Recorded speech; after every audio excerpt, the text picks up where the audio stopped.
Bienvenidos a nuestros videos de filosofía. En este caso vamos a estudiar a un pensador muy diferente a los filósofos tradicionales. Vamos a ver a lo largo del video por qué. Como vemos en pantalla vamos a hablar de Émile Durkheim. Les cuento que Durkheim nace en Francia, vamos a ubicarlo aquí, nace en Francia entonces en el año 1858 y muere en el año 1917. Y decíamos que es un pensador diferente porque Durkheim fue considerado uno de los sociólogos, es decir, Durkheim fue un gran sociólogo francés que de alguna manera cambió para siempre la historia de la sociología.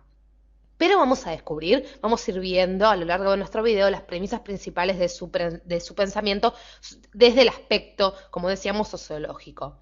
Sigamos. Además les cuento que, de todas formas, estudió filosofía en el año 1882, se recibe de licenciado en filosofía. Y bueno, esto es más o menos un repaso por la vida de Durkheim, porque lo más interesante es su pensamiento en sí que veremos a continuación. Vamos a destacar las obras. Las obras principales serán La división del trabajo social, obra de 1893, Las reglas del método sociológico, obra que estudiaremos en el presente video, de 1895, y su gran obra El suicidio, de 1897. Vamos entonces, una vez que hicimos este repaso, a conocer su filosofía, mejor dicho, su sociología en este caso. Porque dentro de su obra capital, Las reglas del método sociológico, como estamos viendo aquí, recordamos obra del año 1895, lo que va a hacer Durkheim es presentar un concepto clave. ¿Qué concepto clave se presenta en las reglas del método sociológico? El concepto de hecho social. Y no desesperen, porque vamos a ir paso a paso comentando qué es el hecho social. Les cuento que los hechos sociales van a ser el objeto de estudio para Durkheim de la sociología. Entonces van a ser el objeto de estudio para Durkheim de la sociología. Cabe hacer esta aclaración. Los hechos sociales consisten, vamos a anotarlo, en formas de obrar,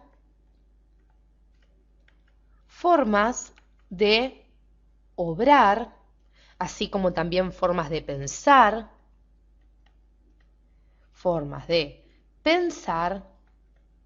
sentir también, exteriores al individuo.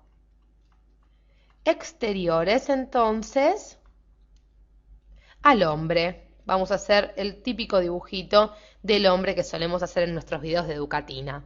Ahora bien, sigamos adelante. Vamos a indagar un poco más sobre esto de los hechos sociales. Dijimos entonces que un hecho social es una forma o consisten en formas de obrar, pensar, sentir, exteriores, importante eso, al individuo. Un hecho social es toda manera de hacer y están de alguna manera para que ustedes se puedan guiar, dotados de un poder coercitivo e imperativo. Entonces podemos poner, poseen un poder imperativo, así como también coercitivo. Sigamos adelante para que ustedes puedan entender esto.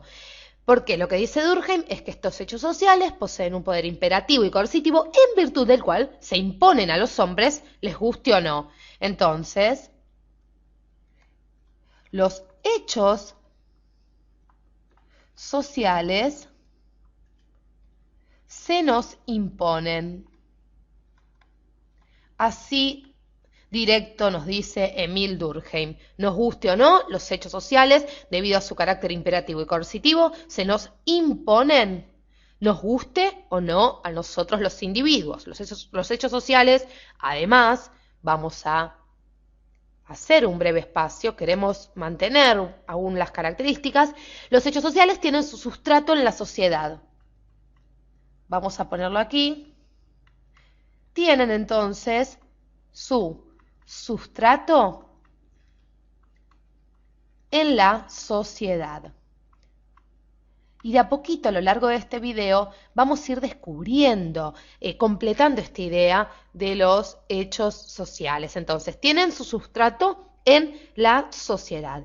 Y una característica fundamental que nosotros nombramos anteriormente es la exterioridad que tienen con respecto a las conciencias individuales. Nosotros dijimos que los hechos sociales eran formas de obrar, pensar, sentir exteriores al hombre. Entonces, esta característica de la exterioridad que tiene con respecto a las conciencias individuales, es decir, a cada hombre, es muy importante, porque esto es lo que le permite a Durkheim diferenciar los hechos sociales de los fenómenos psíquicos. Entonces, vamos a ponerlo aquí, que la exterioridad de los hechos sociales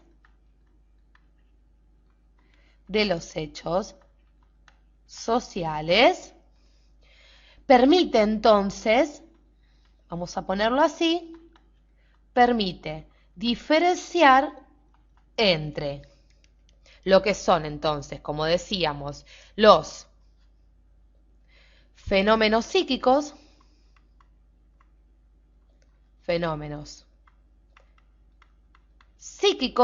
y a su vez los hechos sociales en sí.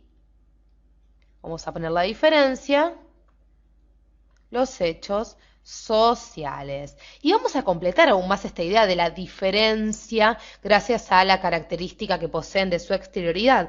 Porque, de alguna manera, para que se dé para que se den una idea más clara, los hechos sociales son como costumbres o creencias existentes en la sociedad. Y como decíamos, influencian gracias a su poder coercitivo, como decíamos anteriormente, a los hombres les guste o no, es decir, se nos imponen. Por ejemplo, un ejemplo sería cuando al niño nosotros le enseñamos buenos modales.